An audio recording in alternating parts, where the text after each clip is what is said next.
Salut, c'est Jigsaw. Tu veux un moyen rapide de partager des documents, vidéos, photos et plus encore entre deux ordinateurs sans avoir besoin de clé USB? Eh bien, partager des fichiers via le Wi-Fi est clairement le moyen le plus simple de le faire. Dans cette vidéo, je vais te montrer deux méthodes différentes pour transférer directement des fichiers entre des ordinateurs portables connectés au même réseau Wi-Fi. C'est parti! Garde en tête que le partage de fichiers entre ordinateurs ne fonctionne que s'ils sont sur le même réseau, et cela peut être un Wi-Fi ou une connexion Ethernet filaire. Tu auras aussi besoin d'effectuer quelques réglages supplémentaires pour t'assurer que chaque ordinateur puisse accéder aux fichiers et les partager avec les autres. Parmi les deux méthodes que je te propose, la première comporte quelques étapes techniques, tandis que la seconde est plus adaptée si tu n'es pas très à l'aise avec la technologie. Pour commencer, ouvre « Gérer les paramètres de partage avancé » et développe toutes les sections pour réseau privé, réseau public et tous les réseaux. Active toutes les options dans ces paramètres pour permettre la découverte du réseau pour tous les appareils de ton réseau. Et laisse le menu « Partage protégé par mot de passe » désactivé pour faciliter l'accès aux fichiers que tu partages ensuite. Ensuite, retourne sur la page principale des paramètres « Réseau et Internet », va dans « Wi-Fi » et confirme que ton type de profil réseau est réglé sur réseau privé. N'oublie pas que tu dois répéter ces réglages sur chaque ordinateur avec lequel tu veux partager des fichiers. Une fois que tu as tout configuré, redémarre les ordinateurs pour t'assurer que tous les changements réseau sont correctement appliqués. Après le redémarrage, trouve le dossier que tu veux partager ou créant un nouveau spécialement pour le partage afin de pouvoir y déposer des fichiers et les partager immédiatement. Fais un clic droit sur le dossier, ouvre ses propriétés et rends-toi dans l'onglet « Partage ».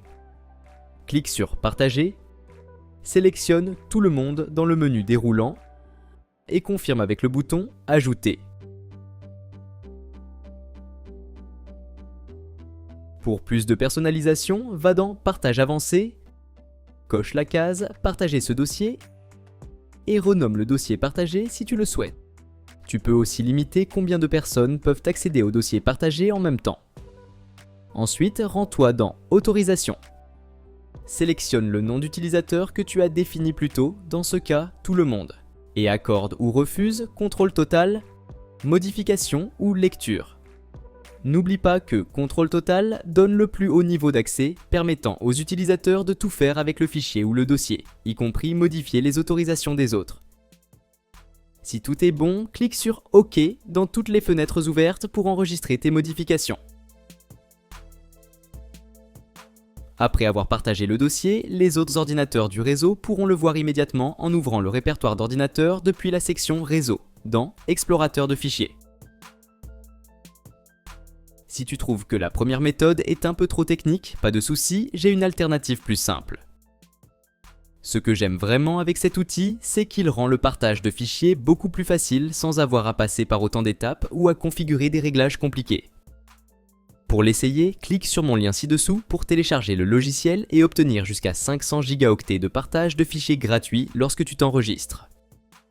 Une fois que le logiciel est installé sur les deux ordinateurs, va dans l'onglet « Plus d'outils », utilise l'outil « Partage de fichiers » et clique sur le bouton « Démarrer » sur chaque appareil pour commencer la connexion. Depuis l'ordinateur à partir duquel tu veux envoyer des fichiers, sélectionne simplement l'autre ordinateur quand il apparaît sur ton écran radar. Ensuite, choisis tous les fichiers que tu veux partager et lance le transfert. Pendant ce temps, sur l'ordinateur qui reçoit, tu peux vérifier l'état du transfert dans la liste « Réception ». Une fois les fichiers transférés avec succès, tu peux cliquer sur l'icône « Dossier » à côté de chaque fichier pour l'ouvrir dans le dossier où il est stocké. Et voilà, c'est tout pour aujourd'hui. Si cette vidéo t'a été utile, n'hésite pas à laisser un pouce bleu et à t'abonner à la chaîne. Si tu as des questions concernant cette vidéo ou si tu veux que je fasse un tutoriel sur un autre sujet, écris-le moi en commentaire. À la prochaine.